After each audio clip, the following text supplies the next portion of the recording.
tous, j'espère que vous allez bien. Je suis très contente de vous retrouver dans cette vidéo puisque je vais vous montrer le tuto de ce maquillage. Vous avez été peut-être étonné par cette introduction masquée, mais je pense que le masque n'est plus vraiment choquant maintenant. Donc en effet, nous sommes tous concernés par le port du masque dans les lieux publics, un petit peu partout. Donc on porte le masque presque tout le temps. Certaines personnes dans leur métier sont obligées de le porter toute la journée. J'ai voulu vous proposer un maquillage adapté au masque et en même temps j'en profite pour vous faire découvrir les faux cils de la marque Wake Up & Makeup que vous retrouverez sur le site Belle Chloé. Je connais déjà cette marque, j'ai déjà testé des faux cils de cette marque, j'avais déjà fait des vidéos, je vous le mettrai en suggestion. Et en fait j'avais une très bonne première expérience avec ces faux cils.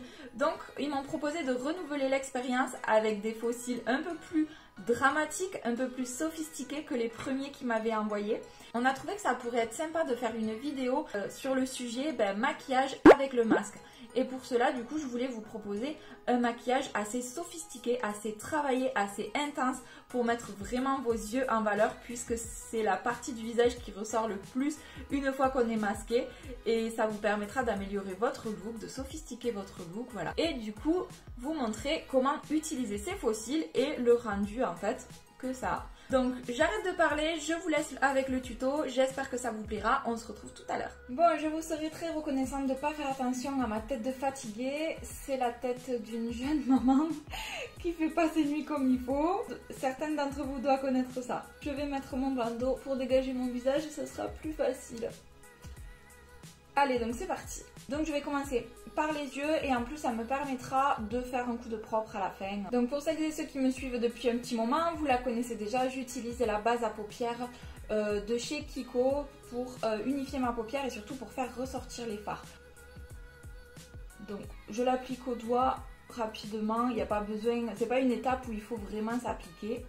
On fait pareil de l'autre côté bien évidemment. Voilà, donc ma base est appliquée. Alors avant de passer au maquillage des yeux, il faut impérativement que je fasse mes sourcils. Donc surtout quand on fait un maquillage des yeux assez prononcé, assez intense, maquillez vos sourcils, n'oubliez pas de les maquiller. Donc d'autant plus que les miens en ont énormément besoin. Donc moi j'utilise toujours un crayon pour maquiller mes sourcils. Il y a très longtemps que je l'utilise, c'est le crayon de chez Kiko.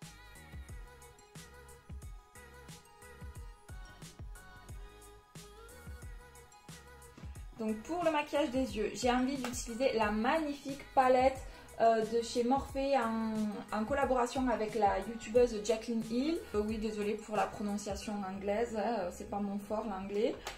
Je vous laisse regarder un petit peu les couleurs, je la trouve juste magnifique. Il y a beaucoup de choix de couleurs.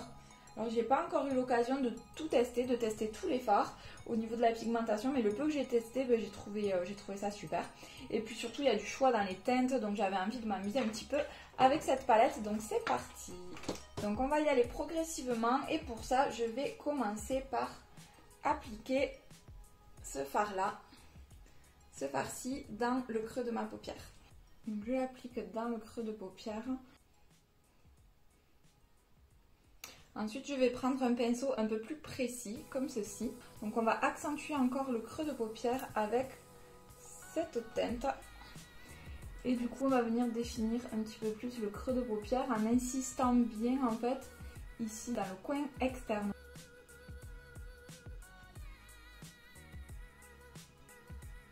Là, je vais prendre un autre pinceau estompeur et j'estompe un petit peu pour flouter. Je peux revenir intensifier jusqu'à que j'ai le résultat souhaité.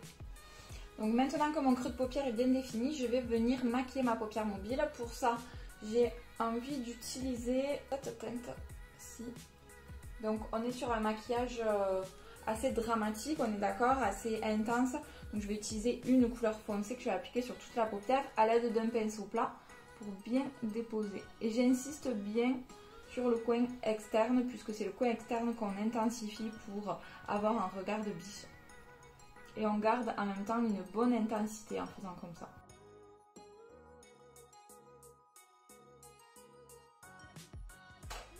Ensuite je reviens un petit peu redessiner mon creux de paupière parce qu'en mettant cette couleur, du coup les couleurs se sont fondues entre elles. Donc je viens légèrement redessiner le creux Maintenant, je vais apporter une petite touche de lumière à mon maquillage et je vais déposer un fard au centre de ma paupière. Pour ça, je vais utiliser le doigt pour déposer vraiment le pigment en intensité et pile à l'endroit où je veux. Allez, on va se faire plaisir avec ce fard-ci. Pardon, j'utilise pas vraiment le bon doigt. Du coup, je vais l'appliquer au centre de ma paupière.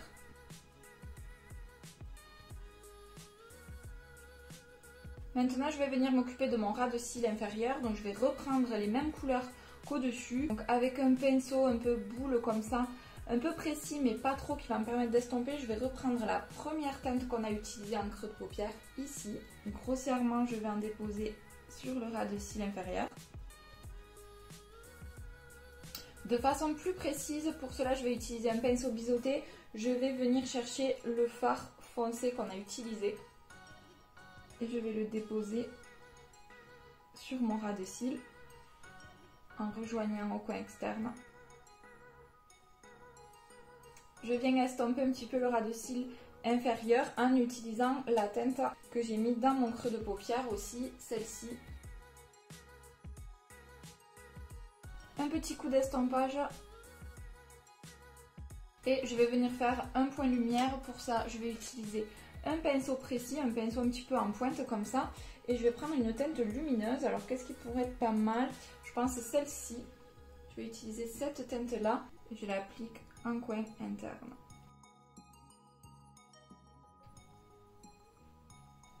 Donc, on est d'accord que tant que le teint n'est pas fait, le maquillage des yeux ne ressort pas de façon magnifique, on va dire. C'est vraiment important du coup de maquiller un petit peu son teint autour des yeux pour faire ressortir ce maquillage et le mettre en valeur. Mais on n'a pas encore tout à fait fini puisqu'il nous reste l'eyeliner.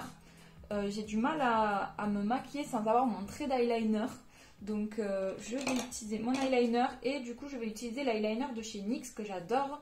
C'est le Epic Ink Liner, celui-ci. Et je vais venir faire mon trait de liner.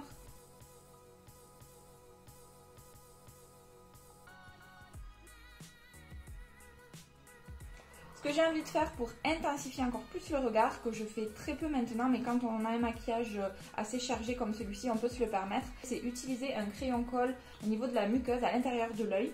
C'est un crayon de chez L'Oréal, le colle de chez L'Oréal que j'aime beaucoup, et je l'applique du coup en muqueuse.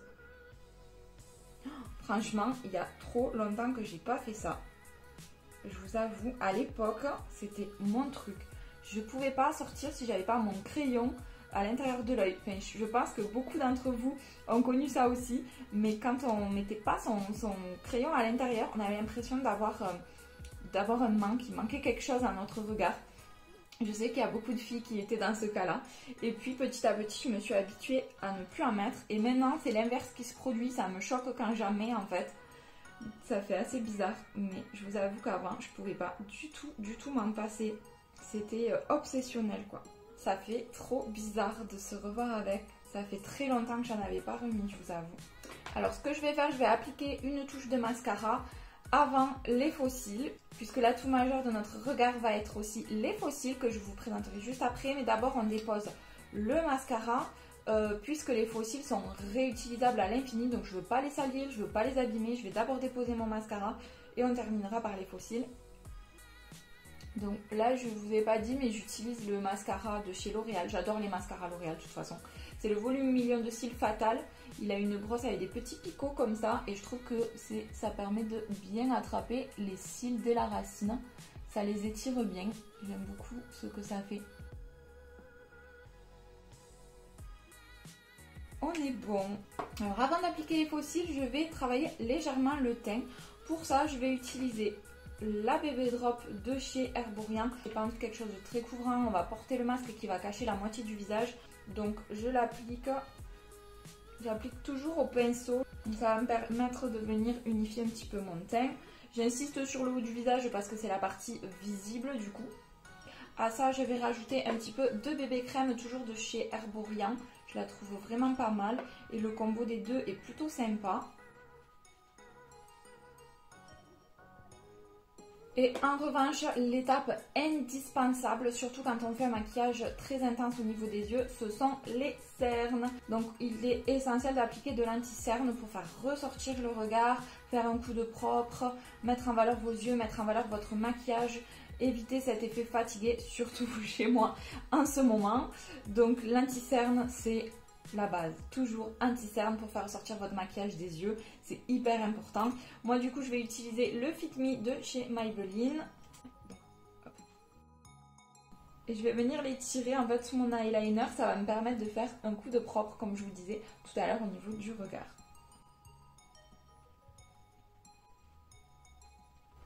Et pour terminer au niveau du teint, je vais venir fixer le tout avec une poudre transparente. Donc je prends un gros pinceau et je viens tapoter pour fixer l'anti-cerne. Donc j'ai terminé avec mon teint. Vous allez sûrement vous dire que j'ai loupé plein d'étapes et je suis d'accord avec vous. Mais honnêtement, je n'en vois pas du tout la nécessité puisqu'on va avoir le masque qui va venir cacher. Donc j'utilise pas de bronzer, pas de blush. Pas d'highlighter puisque voilà, mes pommettes vont être complètement cachées par le masque. Et c'est maintenant que vont venir intervenir les faux cils. Donc vous allez pouvoir les retrouver. Je vous mettrai de toute façon le lien en barre d'infos. C'est des faux cils magnétiques qui se présentent comme ceci. Voilà, vous avez la partie du haut et les faux cils individuels qui vont venir s'attacher entre eux. Je vous avais déjà fait une vidéo que vous retrouverez, je vous la mettrai en suggestion, je crois que c'est ici, sur ces faux cils. Donc c'était pas exactement les mêmes, mais c'était la même marque, le même système. Ceux-là sont un peu plus, on va dire, dramatiques, un peu plus intenses, qui vont intensifier davantage le regard avec un effet un petit peu ailé, un petit peu œil de biche en fait, puisqu'ils sont un peu plus longs vers l'extérieur et plus courts vers l'intérieur. Donc c'est parti, on va les utiliser. Donc en fait, il y a plusieurs techniques pour les appliquer. En plus, dans le kit, ils vous mettent l'applicateur comme ceci. Alors je vous avoue que moi, je suis pas hyper à l'aise avec l'applicateur. Je préfère déposer mes faux cils, que ce soit les faux cils à colle ou que ce soit les faux cils magnétiques. Je préfère les poser à la main. Mais je vais peut-être faire un œil avec ça pour vous montrer et un œil en les déposant à la main pour vous montrer les deux techniques. Donc ce qu'il y a de génial, c'est qu'on vous indique bien dans quel sens il faut poser les faux cils, à quel endroit il faut les déposer. Donc vous avez left, right, bottom left, middle, bottom right. Donc ça c'est super bien, je trouve. Et je vais utiliser ça pour commencer. Alors la pince en fait est en métal, je ne sais pas quel métal, mais ça permet en fait que le faux cil, si vous voulez, vienne s'aimanter dessus en fait. Et donc c'est parti, on va venir les déposer.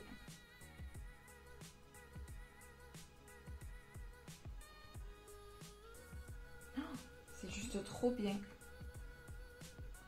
Franchement, c'est trop bien. Oh, je suis trop fan. C'est trop pratique. Franchement, c'est super pratique. Bon, en fait, j'ai passé plus de temps à le déposer bien comme il faut sur la pince qu'à l'appliquer. Mais quand on a attrapé le coup, une fois qu'on l'a déposé sur la pince, il y a juste qu'à pincer. Ça va trop vite. C'est trop bien. Bon, il est temps que je me dépêche parce que bébé est en train de se réveiller. Donc, je sens qu'on va être interrompu. Je fais vite. Et pour de l'autre côté, bien sûr, je vais vous montrer la technique avec les mains comme j'aime bien d'habitude le faire. Mais je sens que je vais y prendre goût à ça quand même. Hein. Donc en fait, je prends la frange de cils la plus longue en fait, que je vais déposer d'abord sur mes cils supérieurs, comme ceci. Donc j'essaie de bien le déposer. Depuis que je suis passée au faux cils magnétique, pour moi il m'est presque impossible de revenir au faux cils à colle, franchement. Donc on essaie de pas trop bouger et on vient récupérer les faux cils qui vont être en bas. Hop. Bien sûr, vous l'aurez compris, le principe c'est d'emprisonner notre frange de cils entre les faux cils. Et voilà pour ce qui est de mes faux cils. Donc en fait, honnêtement, je crois que je suis plus fan en fait de l'application avec ça. C'est un peu long, j'ai un petit peu galéré pour le mettre dessus, mais je pense que c'est un coup à prendre et en fait une fois qu'on le dépose, ça va trop vite. Et j'avais l'habitude de faire avec les mains, mais en fait avec les gros doigts, je me rends compte que c'est pas hyper pratique. Enfin, ça dépend en fait. Donc chacun fera la méthode qui lui va. Mais en tout cas, regardez le résultat, je trouve que c'est trop canon. En plus, ces faux cils, je les trouve de très bonne qualité. Je trouve qu'ils font très vrai cils en fait. Quand on les voit dans le truc, bon là il m'en reste deux. Ça fait, on dirait vraiment des faux cils. C'est pas qu'ils se mélangent entre eux, mais presque. C'est pas très rigide et bien rangé. Ça fait vraiment comme les faux cils, un petit peu certains proches des autres, un peu plus espacés, enfin, un peu plus naturel je trouve. Et là, donc du coup, on a un effet œil de biche puisqu'ils sont plus longs vers l'extérieur. En tout cas, j'adore ces fossiles. C'est une marque et c'est des fossiles que je vous recommande. Ça fait 2 fois que je teste l'expérience avec eux, qui me proposent de tester leurs fossiles. Et franchement, à chaque fois, je suis comblée. Donc je les remercie de me les avoir fait découvrir. Je suis très très contente de ce look. Bon, on est d'accord qu'on maquille pas la bouche parce qu'avec le masque, on va pas la voir. On est d'accord. Donc voilà au niveau du look final, j'espère que ça vous plaira, ça vous donnera des idées pour améliorer vos looks, pour améliorer vos maquillages, pour vous faire plaisir. Parce que c'est pas parce qu'on porte un masque qu'on n'a pas le droit de se faire plaisir. Moi en tout cas je me suis régalée de vous faire ce maquillage avec cette palette que j'ai pu vraiment tester un peu plus aujourd'hui avec vous. Et surtout de vous montrer ces fossiles que j'adore. Cette marque, vous faire découvrir cette marque de fossiles qui j'espère vous satisfera aussi si vous les commandez. Et voilà, moi je les trouve en tout cas hyper pratiques, hyper naturels. L'effet, j'ai toujours l'effet recherché, facile à déposer, de bonne qualité. Depuis que je suis passée aux fossiles comme ça, je ne peux plus m'en passer. Et voilà, donc je vous les recommande vivement. Et voilà, donc j'espère que tout ça, ça vous aura plu. Je vais quitter mon masque pour vous faire des bisous. Donc je vous fais plein de bisous. Je vous retrouve très bientôt dans une nouvelle vidéo. N'hésitez pas à mettre des likes sous la vidéo si ça vous a plu. Et on se retrouve très très vite. À bientôt, prenez soin de vous.